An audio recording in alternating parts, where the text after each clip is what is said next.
Yeah, I've gotten emails, but we've never really had a bad write-up or a bad review. And I've always told myself that bad customer only hangs out and only talks to other bad customers. So why do I care what they think about us, right? I want to talk to good A-plus clients who talk to other good A-plus prospects, right? So I wouldn't sweat it.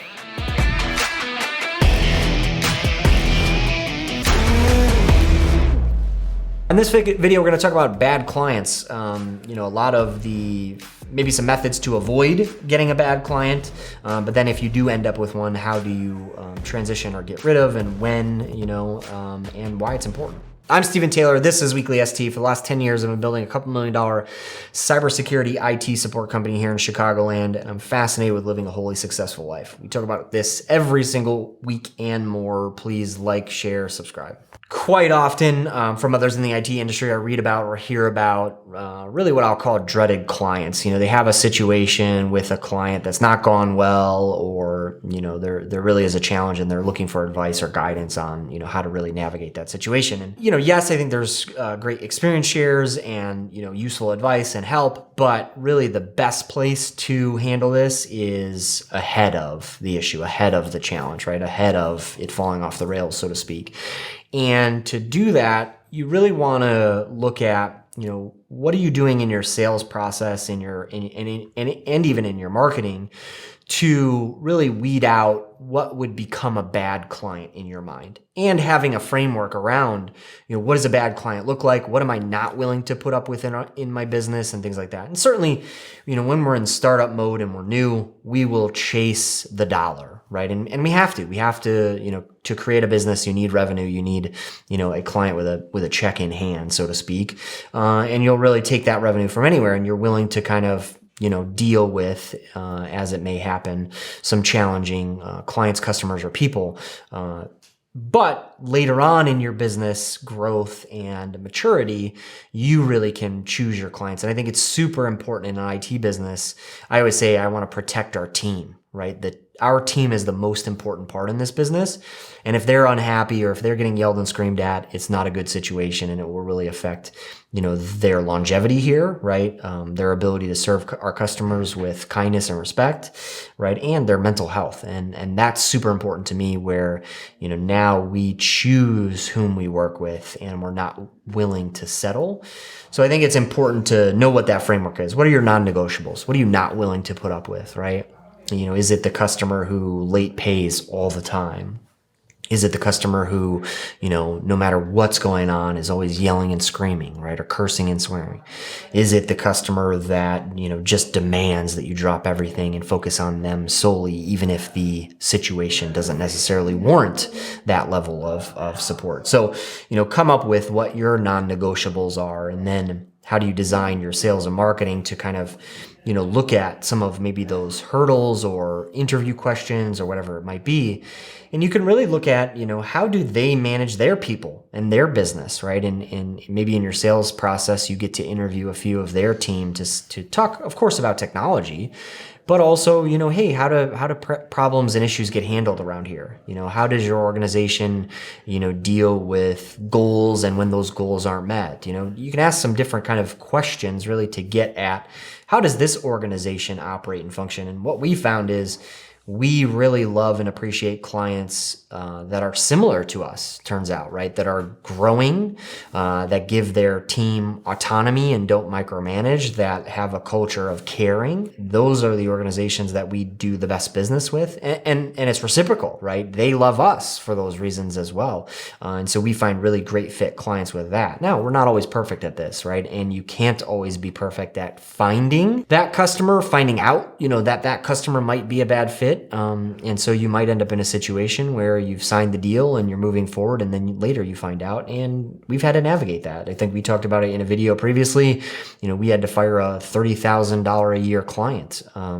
It was hard, but it was necessary, because not a week went by where this client was not a challenge and a thorn in our side, no matter what we did. It didn't matter how hard we tried or how much we would, try to cater to their needs and take care of them. we were constantly met with, challenges or disrespect and things like that. And that just doesn't fly for us. So we actually let that client go. But being, aware of these things and placing an importance less so on the revenue, more so on the fit. A right fit client will serve you better in the long run, and it will not saturate your team. It won't sap your energy, right? If you've got the cringe factor, or your team has the cringe factor of when the caller ID pops up and it's customer ABC and everyone, cringes, that's probably a sign that that client maybe need to, be pushed out of the organization, either through, you can do it a couple ways, right? You can raise rates, you can have the come to Jesus conversation, or, at the end of it, you can kind of let them go and free their future via a 60-day termination letter or whatever it might be, and just say, hey, this isn't really a right fit for us anymore. We're not always able to figure that out in a pre-sales process, right? We're not always able to, but I always remind myself, the first date is always the best behavior, right? And so if you're seeing things in kind of that first sales meeting or throughout the sales process that get you, thinking, maybe there's something here, listen to your gut on that stuff, because oftentimes, if they're giving you a hard time during the sales process, they're probably going to be giving you a harder time during the client relationship, right? Once proposals are signed, once we're onboarding, right, I think it's very important to set expectations up front. This is what this is going to look like. If this, then this, things like that, right?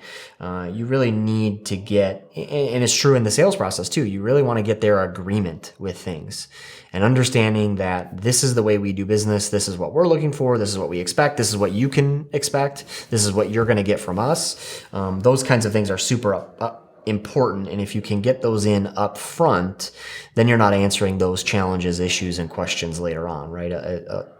I'm surprised how many times in these discussions, in these threads, in these, groups that the question is being asked, now I haven't gotten paid, and, I didn't have an agreement signed, and things like that. Like, money should be on the table in front of everybody ahead of all of this stuff, right? Always get paid first, right? Even if it's only the 50% up front, whatever, right? But, money should very rarely be an issue, after business has been conducted, after things have happened, right? I'm almost astonished at how many times that question gets brought up. That is money first and foremost. Get that stuff handled up front, have an agreement, get paid, and then, begin to do the work, right? That is, I think that should be a non-negotiable for most. The team is the most important thing in our business, in our industry, because they are the product, right? And for me, it's about protecting them at all costs, which means, keeping nasty, mean, cruel clients away from them, right? It's not worth the revenue. The money is never worth it. In the long run, without that bad client, you will be more successful, you will do more business, and you will have a better environment all around without that bit of revenue, right? And so, it's important for me, and I've built our business on no whale clients, right? No single client is worth so much to us that we can't afford to get rid of them should we need to. And I think that's another super important way to handle things that's made it easier for us, right? To say, hey, it's time for you to go. But you've got to have that rubric. You've got to have a framework. You've got to have a list of requirements that says these are our non-negotiables. And when that's violated, when that's breached, maybe once you have a conversation, but 2 and 3 times you move on, because you don't want to let that bad client linger, just like you don't want a bad employee to linger for too long, right? You've got to handle these things up front, because the longer bad stuff happens, it does create kind of that negative cycle in business that is only going to make other clients suffer or other team members suffer for too long, and then you've got bigger issues. We always do our best to deliver everything that we've committed to leave it in the best, do our best to leave them in the best place possible before we leave them, right? We wouldn't necessarily just say, hey, you're fired and you got to go and goodbye and good luck, and leave them in disarray. We're going to work our butts off, make sure they're in a decent place, a good place. We've done the best we could with the technology and things like that. And then kindly and generously hand over the keys to the castle and make sure that they're transitioned, giving them the best support possible so that, there is no, backlash, if you will.